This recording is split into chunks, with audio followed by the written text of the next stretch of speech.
Our country India. ഇന്ത്യക്ക് വളരെ വിശാലമായൊരു ഭൂപ്രദേശമാണുള്ളത്. ഇന്ത്യയെ നമുക്ക് പെനിൻസുലാർ ഇന്ത്യ എന്നും വിളിക്കാം. കാരണം പെനിൻസുല എന്ന് പറഞ്ഞാൽ ഒരു പീസ് ഓഫ് ലാൻഡിന് 3 വശങ്ങളും വെള്ളത്താൽ ചുറ്റപ്പെട്ട് കിടക്കുന്നു എന്നാണ്. ഇന്ത്യക്ക് നോർത്ത് സൈഡിലായി അഥവാ വടക്ക് ഹിമാലയാസും പടിഞ്ഞാറ് വെസ്റ്റില് അറേബ്യൻ സീയും ഈസ്റ്റ് കിഴക്ക് ബേ ഓഫ് ബംഗാളും സൗത്ത് അഥവാ തെക്കില് ഇന്ത്യൻ ഓഷ്യനുമാണ് ഉള്ളത്. ഇന്ത്യയുടെ മൊത്തം land area 3.28 million square kilometre ആണ്. വടക്ക് കാശ്മീർ മുതൽ തെക്ക് കന്യാകുമാരി വരെ ഏകദേശം 3200 കിലോമീറ്റർ ആണ്. കിഴക്ക് അരുണാചൽ പ്രദേശ് മുതൽ പടിഞ്ഞാറ് കച്ച് വരെയുള്ള ഏകദേശം 2900 കിലോമീറ്റർ ആണ്. വളരെയധികം വൈവിധ്യം നിറഞ്ഞ ഭൂമിയാണ് ഇന്ത്യക്കുള്ളത്. ഏകദേശം 120 കോടിയിലധികം ജനങ്ങൾ ഇന്ത്യയിലുണ്ട്. പോപ്പുലേഷൻ അഥവാ ജനസംഖ്യ അടിസ്ഥാനത്തിൽ 2ാം സ്ഥാനമാണ് ഇന്ത്യക്കുള്ളത്. ലൊക്കേഷണൽ സെറ്റിംഗ് നോക്കുകയാണെങ്കിൽ ഇന്ത്യ ലൊക്കേറ്റ് ചെയ്യുന്നത് നോർത്തേൺ ഹെമിസ്ഫിയറിലാണ്. Tropic of cancer 23 degree 30 minute north ഇന്ത്യക്ക് പകുതിയിലൂടെയാണ് കടന്നു പോകുന്നത്. തെക്ക് നിന്നും വടക്കോട്ട് ഇന്ത്യ നോക്കുകയാണെങ്കിൽ നമുക്ക് മെയിൻലാൻഡ് 8 ഡിഗ്രി 4 മിനിറ്റ് നോർത്തിനും 37 ഡിഗ്രി 6 മിനിറ്റ് നോർത്തിനും ലാറ്റിറ്റ്യൂഡിന് ഇടയിലാണ് ഉള്ളത്.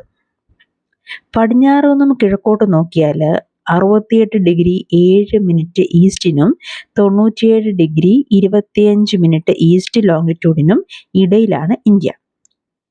29 ഡിഗ്രിയോളം ലോഞ്ചിറ്റ്യൂഡിനൽ എക്സ്റ്റൻഷൻ വരുന്നതിനാൽ ലോക്കൽ ടൈമിൽ വലിയ വ്യത്യാസങ്ങൾ ഇന്ത്യയുടെ 2 എക്സ്ട്രീം പോയിന്റുള്ള സ്ഥലങ്ങളിൽ ഉണ്ടാകും. അങ്ങനെ വരുമ്പോൾ ഏകദേശം 2 മണിക്കൂർ വ്യത്യാസം ഉണ്ടാകും. കാരണം നമ്മൾ ഓൾറെഡി പഠിച്ചതാണ് ഓരോ ഡിഗ്രിയിലും 4 മിനിറ്റ് വ്യത്യാസം വരുന്ന കാര്യം. ഇത്തരത്തിൽ 2 മണിക്കൂർ വ്യത്യാസം ഉണ്ടാകുന്നതിനാലാണ് അരുണാചൽ പ്രദേശില് ഗുജറാത്തിനേക്കാളും 2 മണിക്കൂർ മുമ്പ് സൂര്യൻ ഉദിക്കുന്നത്. ഇത്തരത്തിൽ ടൈം വ്യത്യാസപ്പെട്ടിരിക്കുന്നതിനാൽ ആണ് 82 ഡിഗ്രി 30 മിനിറ്റ് ഈസ്റ്റ് ലോഞ്ചിറ്റ്യൂഡിനെ ഇന്ത്യൻ സ്റ്റാൻഡേർഡ് ടൈം കാൽക്കുലേഷന് എടുക്കുന്നതും ഈ meridian standard meridian of India എന്ന് പറയുന്നതും. ഇനി ഇന്ത്യയുടെ നെയ്ബേഴ്സ് അയൽക്കാരെ നോക്കുകയാണെങ്കിൽ 7 രാജ്യങ്ങളുമായി ഇന്ത്യ തൻ്റെ ലാൻഡ് ബൗണ്ടറീസ് അഥവാ രാജ്യാതിർത്തികൾ ഷെയർ ചെയ്യുന്നുണ്ട്. 1 Afghanistan, 2 Pakistan, 3 China, 4 Nepal, 5 Bhutan, 6 Bangladesh, 7 Myanmar.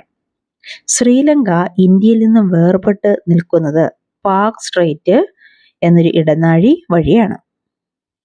Political divisions നോക്കുകയാണെങ്കിൽ ഭരണ സൗകര്യത്തിനായി ഇന്ത്യ 28 സ്റ്റേറ്റുകളും 9 യൂണിയൻ ടെറിട്ടറീസുമായിട്ട് തരംതിരിച്ചിട്ടുണ്ട്. ഫിസിക്കൽ ഡിവിഷൻസ് നോക്കുകയാണെങ്കിൽ വൈവിധ്യങ്ങൾ നിറഞ്ഞ ഇന്ത്യയിൽ mountains, plateaus, plains, coast, islands ഇവയെല്ലാം ഉണ്ട്. ഇന്ത്യയുടെ വടക്ക് ഭാഗത്തുള്ള ഹിമാലയാസ് അബോർഡ് ഓഫ് സ്നോ എന്നാണ് പറയുന്നത്. അതായത് മഞ്ഞിന്റെ ആലയം എന്നാണ് അറിയപ്പെടുന്നത്. ഹിമാലയത്തെ പാരലൽ അല്ലെങ്കിൽ സമാന്തരമായിട്ട് 3ആയിട്ട് ഡിവൈഡ് ചെയ്തിട്ടുണ്ട്. ഒന്ന് ഗ്രേറ്റ് ഹിമാലയാസ് അല്ലെങ്കിൽ ഹിമാദ്രി എന്ന് പറയും. രണ്ടാമത്തത് മിഡിൽ ഹിമാലയാസ് അല്ലെങ്കിൽ ഹിമാചൽ എന്ന് പറയും. മൂന്നാമത്തത് ശിവാലിക്.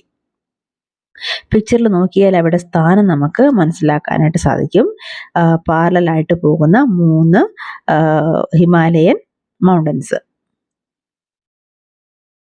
ഹിൽ സ്റ്റേഷൻസ് ഉള്ളത് മിഡിൽ ഹിമാലയസ് എന്നറിയപ്പെടുന്ന ഹിമാചലിലാണ്.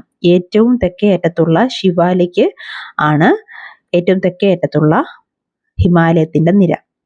ഫിസിക്കൽ ഡിവിഷനിൽ മറ്റൊന്നാണ് നോർത്തേൺ ഇന്ത്യൻ പ്ലെയിൻസ് അഥവാ ഇന്ത്യയുടെ വടക്കു ഭാഗത്തുള്ള സമതലം.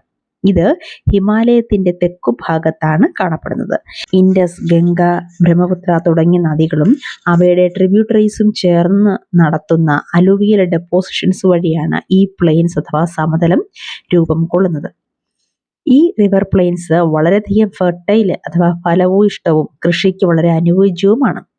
അതുകൊണ്ട് ഈ പ്രദേശത്ത് ജനസാന്ദ്രത കൂടുതലായിരിക്കും.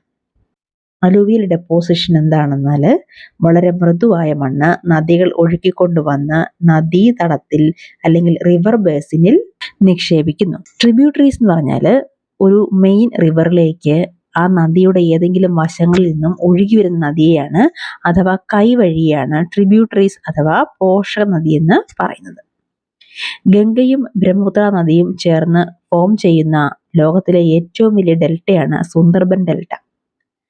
ഡെൽറ്റ ട്രയാങ്കുലർ ഷേപ്പിലാണ് കാണപ്പെടുന്നത്. ഈ ഭൂപ്രദേശം അഥവാ ലാൻഡ് മൗത്ത് ഓഫ് റിവർ എന്നാണ് അറിയപ്പെടുന്നത്. അതായത് ഈ ഭാഗത്ത് നിന്നാണ് റിവർ സീയുമായിട്ട് അല്ലെങ്കിൽ കടലുമായിട്ട് ചേരുന്നത്. അടുത്തത് ഗ്രേറ്റ് ഇന്ത്യൻ ഡെസേർട്ട് ആണ്. ഇത് ഇന്ത്യയുടെ പടിഞ്ഞാറ് ഭാഗത്താണ് കാണപ്പെടുന്നത്.